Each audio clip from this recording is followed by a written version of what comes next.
حضرت حمزہ رضی اللہ تعالیٰ عنہ حرم میں آئے اور ابو جہل سے کہا کہ تو جانتا ہے میں بھی مسلمان ہو گیا ہوں، اور جو ہاتھ میں کمان تھی وہ اس زور سے اس کے سر پہ ماری کہ اس کا سر پھٹ گیا۔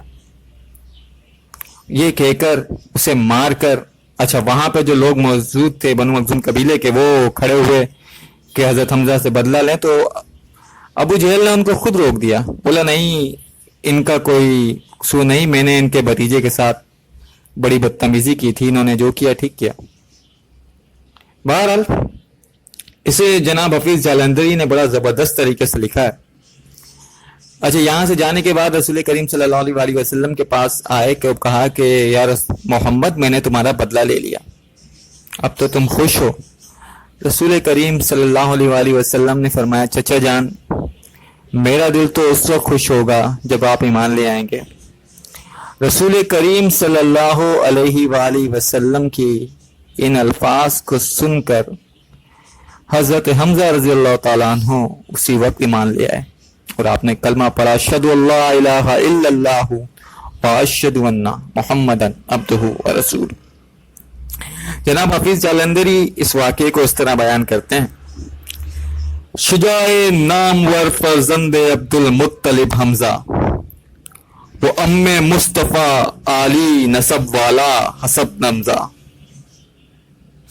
وہ حمزہ جس کو شاہ شہ سواران عرب کہیے، جسے جانے عرب لکھیے، جسے شان عرب کہیے، اگرچہ اب بھی اپنے کفر کی حالت پہ قائم تھے مگر فخر رسول کی دائمی الفت پہ قائم تھے۔ مشیت تھی کہ ان کے دم سے تقویت ملے حق کو، مٹے باطل سے شان ظاہری شوکت ملے حق کو۔ چلے آتے تھے ایک دن دشت سے وہ پشت توشن پر، شجاعت او جلال ہاشمی تھا اپنے جوبن پر۔ سوئے خانہ چلے جاتے تھے رستے میں یہ سن پایا، بھتیجے کو میرے ابو جہل نے صدمہ ہے پہنچایا۔ یہ سن کر جوش خون سے روح میں غیظ و غضب دوڑا، پلٹ کر سوئے کعبہ ابن عبد المطلب دوڑا۔ وہاں ابو جہل اپنے ساتھیوں میں گھر کے بیٹھا تھا، مثال اب رہا تھا ہاتھیوں میں گھر کے بیٹھا تھا۔ کیا حمزہ نے نعرہ او ابو جہل او خرے بزدل، محمد مصطفیٰ کے دین میں اب میں بھی ہوں شامل۔ سنا ہے میں نے تو میرے بھتیجے کو ستاتا ہے، ہمیشہ گالیاں دیتا ہے اور فتنے اٹھاتا ہے۔ اگر کچھ آن رکھتا ہے تو آ میرے مقابل ہو، کہ تیری بد زبانی کا چکھا دوں کچھ مزہ تجھ کو۔ بلا لے ساتھ اپنے ان حمایت کرنے والوں کو، ذرا میں بھی تو دیکھوں ان کمینوں کو رزالوں کو۔ یہ کہہ کر گھس پڑے حمزہ گروہ بد سگالہ میں، گریباں سے پکڑ کر کھینچ لائے اس کو میدان میں۔ کما تھی ہاتھ میں وہ سر پہ نہ ہنجار کے ماری، گرا ابو جہل سر سے ہو گیا ناپاک خون جاری۔ سبھی دب کے کھڑے تھے چھا گیا تھا ایک سناٹا، مگر حمزہ نے کھا کر رحم اس کا سر نہیں کاٹا۔ کہا اگر آج سے میرے بھتیجے کی طرف دیکھا، تیری ناپاک چمڑی میں شتر کی لید بھر دوں گا۔ یہ کہہ کر چل دیے مشرک، بھلا کیا ٹوک سکتے تھے، کہیں روباہ بھی شیر نر کو روک سکتے تھے۔ ابو جہل اس لیے دبکا پڑا تھا فرش کے اوپر، مبادہ واپس آ کر قتل کر دے ام پیمبر۔ یہاں سے جا کر حمزہ جلد تر ایمان لے آئے، بھتیجے کے وسیلے سے چچا نے مرتبے پائے۔ جناب حمزہ رضی اللہ تعالیٰ عنہ کے جیسے عالی مرتبہ شخص کا ایمان لانے سے قریش اور مکہ پورا لرز گیا تھا، اور گھروں میں یہ چمگیاں ہونے لگیں کہ اب اسلام مضبوط ہونے لگا ہے۔ اور اسی کے 2-4 روز بعد حضرت عمر رضی اللہ تعالیٰ عنہ، عمر بن خطاب رضی اللہ تعالیٰ عنہ فاروق اعظم بھی اسلام لے آئے۔ حضرت عمر کی 27واں سال تھا عمر کا، آفتاب رسولت طلوع ہوا، یعنی رسول اللہ صلی اللہ علیہ وسلم مبعوث ہوئے۔ حضرت عمر رضی اللہ تعالیٰ عنہ کے گھرانے میں زید رضی اللہ تعالیٰ عنہ کی وجہ سے توحید کی آواز نامانوس نہیں رہی تھی۔ چنانچہ سب سے پہلے زید کے بیٹے سعید اسلام لائے۔ حضرت سعید کا نکاح حضرت عمر کی بہن فاطمہ سے ہوا تھا۔ اس تعلق سے فاطمہ رضی اللہ تعالیٰ عنہ بھی مسلمان ہو گئی۔ اسی خاندان میں ایک اور معزز شخص نعیم بن عبداللہ بھی اسلام قبول کر لیا، لیکن حضرت عمر اسلام سے بیگانے تھے۔ اب میں آپ کو پہلے عرض کر چکا ہوں کہ آپ اپنی ایک لونڈی تھیں لبینہ، ان کو اس قدر مارتے تھے کہ خود تھک جاتے تھے، لیکن وہ اسلام نہیں چھوڑتی تھی، اور آپ کے حوالے سے مطلب جو قبیلے کی ذمہ دار وہ آپ ہی کے حوالے تھی، تقریباً آپ کے والد صاحب نے آپ ہی کے ہینڈ اوور کر رکھی تھی، تو آپ اپنے قبیلے میں اگر پتہ چلتا کوئی مسلمان ہو گیا تو اس کو بھی زد و خوف کرتے۔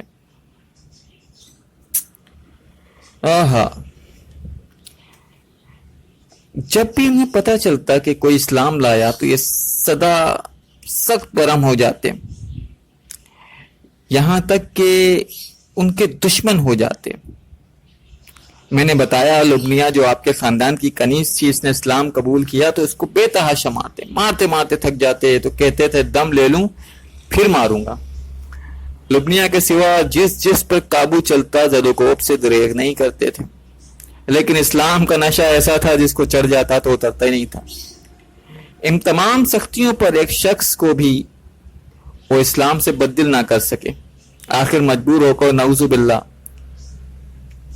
رسول کریم صلی اللہ علیہ وآلہ وسلم کے قتل کا ارادہ کیا، اور تلوار کمر سے لگا کر سیدھے رسول کریم صلی اللہ علیہ وآلہ وسلم کی طرف چلے۔ راہ میں اتفاقاً نعیم بن عبداللہ رضی اللہ تعالیٰ عنہ مل گئے۔ ان کے تیور دے کے پوچھا خیر ہے؟ بولے کہ محمد صلی اللہ علیہ وآلہ وسلم کا فیصلہ کرنے جاتا ہوں۔ انہوں نے کہا پہلے اپنے گھر کی تو خبر لے لو، خود تمہارے بہن اور بہنوئی اسلام لا چکے ہیں۔ یہ سن کر ان کے غصے میں اور زیادہ اضافہ ہو گیا، فوراً پلٹے اور بہن کے ہاں پہنچے۔ اس وقت وہ حضرت خباب سے قرآن پڑھ رہے تھے، ان کی آہٹ پا کر چپ ہو گئے، قرآن کے الفاظ چھپا لیے اور حضرت خباب پردے میں چھپ گئے۔ لیکن حضرت عمر کی کانوں میں قرآن کی آواز پڑ چکی تھی۔ بہن سے پوچھا یہ کیا آواز ہے؟ بولی کچھ نہیں۔ انہوں نے کہا میں سن چکا ہوں تم دونوں مرتد ہو گئے ہو، مرتد یعنی کہ پھر گئے ہو۔ یہ کہہ کر بہنوئی سے دست و گریباں ہو گئے، جبکہ ان کی بہن بچانے آئیں تو ان کو بھی مارا۔ جب ان کو گرا دیا اپنے بہنوئی کو، ان کے سینے پہ چڑھ کر بیٹھ کے ان کو مارنے لگے۔ جب بہن بچانے کے لیے تو ان کو اتنی زوردار چماٹا مارا کہ ان کے کانوں سے خون جاری ہو گیا، جو وہ پہنا کرتے تھے، اویزہ جو کان میں کیا کرتے تھے۔ لیکن اسلام کی محبت ان کے دلوں میں اس قدر گھر کر چکی تھی کہ بولی عمر جو بن پائے کرو، لیکن اسلام اب دل سے نہیں نکل سکتا۔ ان الفاظ نے حضرت عمر کے دل پر خاص اثر کیا۔ بہن کی طرف محبت کی نگاہ سے دیکھا کہ ان کے جسم سے خون جاری ہے، چہرہ مبارک پر خون بہہ رہا ہے، لیکن آپ اسلام کو نہیں چھوڑنے کی سکتی۔ اور بھی دقت ہوئی، فرمایا تم لوگ جو پڑھ رہے تھے مجھے بھی سناؤ۔ کہا کہ تم بغیر غسل کیسے چھو نہیں سکتے؟ بہرحال غسل کیا، اور جناب فاطمہ نے، ان کی بہن تھی حضرت عمر بن خطاب رضی اللہ تعالیٰ عنہ کی، قرآن کے اجزاء لا کر سامنے رکھ دیے۔ جب اٹھا کر دیکھا تو سورہ حدید کی آیت نمبر 57، زمین اور آسمان میں جو کچھ ہے خدا کی تسبیح پڑھتا ہے، اور خدا ہی غالب اور حکمت والا ہے، اس کا ایک ایک لفظ ان کے دل میں اترتا چلا گیا۔ اور جب وہاں پہنچے آمنوا باللہ ورسولہ، ایمان لاؤ خدا پر، اس کے رسول پر، تو بے اختیار بول چکے۔ ان کے الفاظ زبان سے نکلے، اشہد ان لا الہ الا اللہ واشہد ان محمدا عبدہ ورسولہ۔ یہ وہ زمانہ تھا کہ رسول کریم صلی اللہ علیہ وآلہ وسلم ارکم کے مکان میں رضی اللہ تعالیٰ عنہ کے دار ارکم میں موجود تھے، جو کوہ صفا کی تلی میں واقع تھا، پناہ گزین تھے۔ حضرت عمر نے آستانے مبارک پر پہنچ کر دستک دی، کیونکہ شمشیر بکفک گئے تھے۔ صحابہ کو تردد ہوا، لیکن جناب حمزہ شیر خدا اسد اللہ و اسد الرسول ایمان لا چکے تھے۔ آپ نے فرمایا آنے دو، مخلصانہ آیا ہے تو بہتر ہے، ورنہ اسی کی تلوار سے اس کا سر قلم کر دوں گا۔ حضرت عمر نے اندر قدم رکھا تو رسول کریم صلی اللہ علیہ وآلہ وسلم خود آگے بڑھے اور ان کا دامن پکڑ کر فرمایا، کیوں عمر، کس ارادے سے آئے ہو؟ نبوت کے پر جلال آواز نے ان کو کپکپا دیا۔ نہایت ہی خضوع کے ساتھ عرض کی، ایمان لانے کے لیے۔ رسول کریم صلی اللہ علیہ وسلم بے ساختہ اللہ اکبر پکار اٹھے اور ساتھ ہی تمام صحابہ نے مل کر زور سے اللہ اکبر کا نعرہ مارا کہ مکے کی تمام پہاڑیاں گونج اٹھیں۔ اسی واقعے کو جناب حفیظ جالندری نے کس طرح بیان کیا ہے، مجھے بہت پسند ہے یہ دونوں واقعات، اس لیے میں آپ کو نثر کے ساتھ ساتھ نظم بھی بیان کر رہا ہوں۔ عمر ابن خطاب اس وقت تک ایمان لائے تھے، حجاب کفر میں تھے، دامن حق میں نہ آئے تھے، نہایت صاحب غیرت بہادر تھے، تہمتن تھے، مگر سچے نبی کے اور مسلمانوں کے دشمن تھے، غریبوں حق پرستوں کو اذیت دیتے رہتے تھے، مسلمان ان کے ہاتھوں سے ہزاروں رنج سہتے تھے۔ جناب حضرت حمزہ بھی جب ایمان لے آئے، تزلزل پڑ گیا، باطل اہل مکہ گھبرائے، مسلمانوں کی روز افزوں ترقی سے لگے ڈرنے، نبی مصطفیٰ صلی اللہ علیہ وآلہ وسلم نبی کے قتل کر دینے کی تجویزیں لگے کرنے۔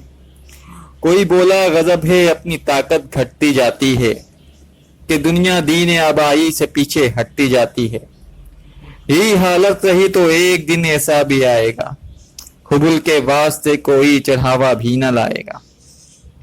کوئی بولا یہ مذہب پھیلنے سے رک نہیں سکتا، محمد زندہ ہے جب تک کہ جھگڑا چک نہیں سکتا، کہا ابو جہل نے دیکھو یہ نرمی کا نتیجہ ہے، پکارا ابو لہب میں کیا کروں میرا بھتیجا ہے۔